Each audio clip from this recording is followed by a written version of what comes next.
역사를 좋아하는 시청자들은 완전히 멘탈이 나가버렸습니다. 바로 21세기 대군부인 이야기입니다. 반갑습니다. 세상의 모든 역사를 알려드리는 조킹입니다. 어제부터 지인분들이 대체 21세기 대군부인 역사 논란 이거 뭐냐 이런 문자들을 많이 주셨어요. 그래서 이렇게 지금 아침부터 급하게 카메라를 켰습니다. 오늘 21세기 대군부인 역사고증 오류 이야기를 하기 전에 하나 짚고 넘어가야 할 게 있습니다. 이 드라마는 실제 역사와는 다른 이 대체 역사 판타지 세계관입니다. 어느 정도의 픽션은 감안을 하셔야 됩니다. 원래 역사에서는 이 어린 나이에 요절했던 문효세자가 살아남아서 왕이 되었다는 설정이죠. 문효세자는 조선 제22대 국왕 정조의 아들입니다. 정조는 문효세자가 태어나자 비로소 아비라는 소리를 듣게 되었으니 다행스럽다 라는 말까지 남길 정도로 굉장히 기뻐했다고 합니다. 조선 역사상 굉장히 빠르게 이 생후 22개월 만에 왕세자에 책봉되었지만 안타깝게도 3살의 나이로 세상을 떠나게 됩니다. 그런데 이 드라마에서는 문효세자가 살아남아 왕이 되었고 조선 왕실이 국권을 유지한 채 근대화에 성공했다는 설정인 겁니다. 즉 실제 조선 후기나 대한제국과는 완전히 다른 세계관인 겁니다. 그래서 드라마 속 내용이 실제 역사와 반드시 똑같아야 되는 건 아닙니다. 다만 너무 과한 역사 왜곡은 시청자들에게 실제 역사까지 혼란을 줄 수 있겠죠.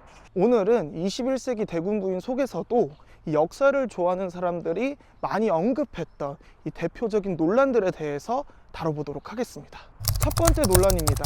왕가 사는 남자의 교훈은 어디로 갔나? 드라마의 주인공이자 이 변우석 씨가 연기했던 이한대군은 이 드라마에서 굉장히 강한 정치 권력을 가진 인물로 등장을 합니다. 그런데 여러분, 올해 초 대한민국을 강타한 영화 왕가 사는 남자 기억하시죠? 제 유튜브 첫 번째 영상이기도 합니다. 깨알 홍보 타임. 아무튼 여러분, 이 조카 단종의 왕위를 빼앗고 왕이 된 수양대군, 이 훗날 세조의 케이스만 봐도 조선에서 대군이라는 존재는 굉장히 위험한 정치적 세력이었습니다. 실제 개유정난 이후 조선은 왕족이 정치 권력을 너무 많이 가져가면 위험하다라는 인식이 강해졌고 후대로 갈수록 대군과 종친들의 정치 개입은 점점 제한됩니다. 즉 드라마 속 설정은 현대 왕실 판타지로서는 충분히 흥미롭지만 이 실제 조선의 시스템과는 상당히 다른 부분이 있는 겁니다. 그런데 여러분, 여기서 또 재밌는 역사고증 오류 아닌 오류가 또 있습니다.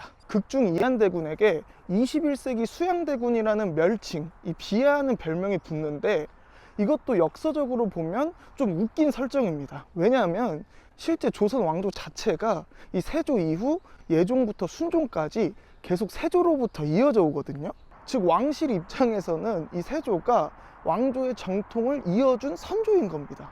실제로 조선은 이 숙종 때 단종을 복권해준 이후에도 공식적으로는 이 단종의 죽음은 세조가 본래 의도한 것이 아니다 이런 식으로 정리를 하면서 왕실의 정통성을 이어나가려고 했습니다.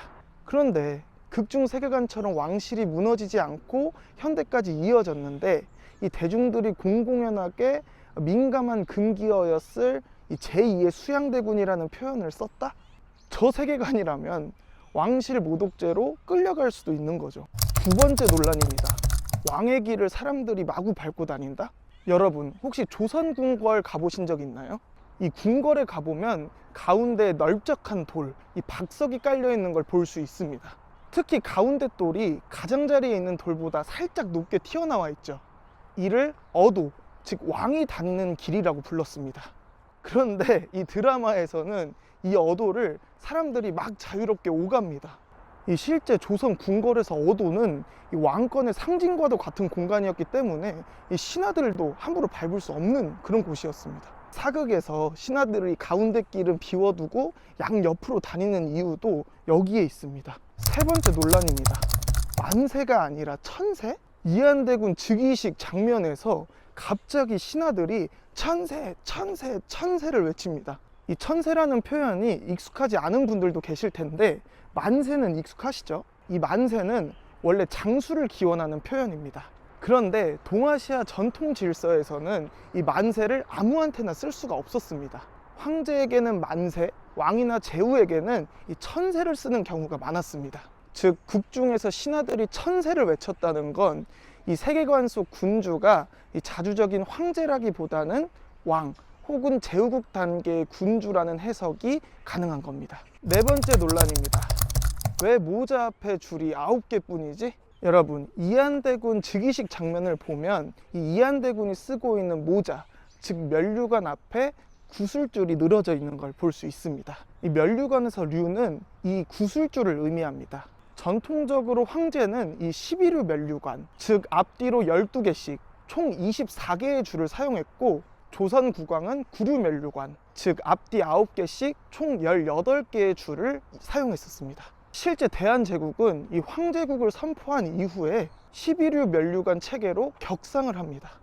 지금도 종묘제례, 제연 행사에서 이 황제 역할을 하시는 분들을 보면 이 12류 면류관을 착용하고 계십니다. 그래서 이 역사를 좋아하는 시청자들은 자주 근대화에 성공한 왕실인데 왜 여전히 제후국 상징 체계를 사용하는 거지? 이런 의문을 제기하는 겁니다. 그런데 이미 호칭에서부터 이런 논란이 시작이 됩니다. 군주를 왕자를 대군이라고 부르는 점 역시 21세기까지 중국 중심 질서의 흔적이 남아있다는 느낌을 줍니다. 네, 논란은 여기까지 알아봤습니다. 사실 역사 컨텐츠에서 가장 어려운 건 이 재미와 사실 사이의 균형입니다. 너무 역사책처럼 만들면 재미가 없고, 반대로 지나친 각색이 들어가면 대중들은 역사를 오해하게 됩니다. 21세기 대군 부인의 세계관 자체는 굉장히 흥미롭습니다.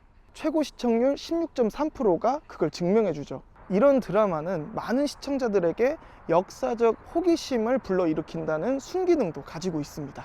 역사 드라마는 과거를 완벽하게 복원하는 다큐멘터리는 아닙니다. 상상도 필요하고 재해석도 필요하고 현대적인 재미 요소도 필요합니다. 하지만 동시에 수많은 사람들이 역사를 처음으로 접하는 창구이기도 합니다. 그래서 역사 드라마는 더 자유로워질수록 역설적으로 더 신중해야 됩니다. 작은 호칭 하나, 모자 줄 개수 하나, 이 궁궐 예법 하나하나가 시청자들에게 진짜 역사처럼 기억될 수도 있기 때문입니다. 그렇다면 실제 역사였던 대한제국은 어땠을까요? 1897년 고종은 대한제국을 선포하고 스스로 황제라 칭합니다.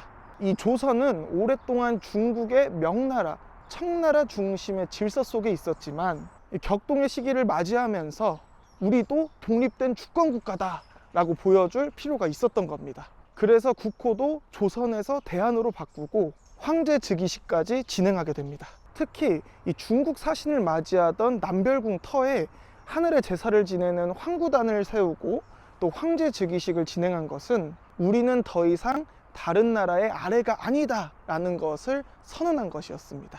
물론 이후 대한제국이 국권을 지켜내지 못했고 고종 역시 망국 책임론에서 완전히 자유로운 인물은 아닙니다. 아이러니하게 자주독립의 상징이었던 환구단은 이후 일본 제국주의에 의해 철거됩니다. 대한제국의 자주의 꿈이 무너지는 순간이었습니다.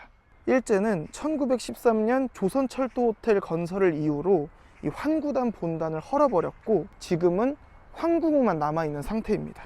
그리고 그 자리에는 현재 그 유명한 웨스틴 조선 서울 호텔이 있죠. 1945년 광복을 맞이하며 우리는 자주를 다시 되찾았습니다.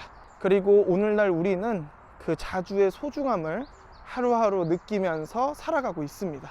비록 21세기 대군 부인은 실제 역사와는 다른 대체 역사 판타지이지만 그 세계관 속 왕실 역시 자주 근대화의 성공한 국가라는 설정입니다. 그렇다면 이 실제 역사 속 대한제국이 지켜내려고 했던 이 자주와 독립의 상징들이 조금 더 섬세하게 반영되었으면 어땠을까 하는 아쉬움이 남는 것도 사실입니다. 결국 이번 논란은 단순히 고증이 틀렸다의 문제가 아니라 우리가 역사 속에서 지키고 싶어 했던 가치들을 얼마나 중요하게 기억하고 있는가에 대한 무거운 질문을 던진 걸지도 모릅니다. 오늘 이렇게 21세기 대군 부인 역사 고증 오류에 대해서 알아봤습니다. 다음 편도요, 더 재밌는 편으로 돌아오도록 하겠습니다. 지금까지 세상의 모든 역사를 알려드리는 조킹이었습니다.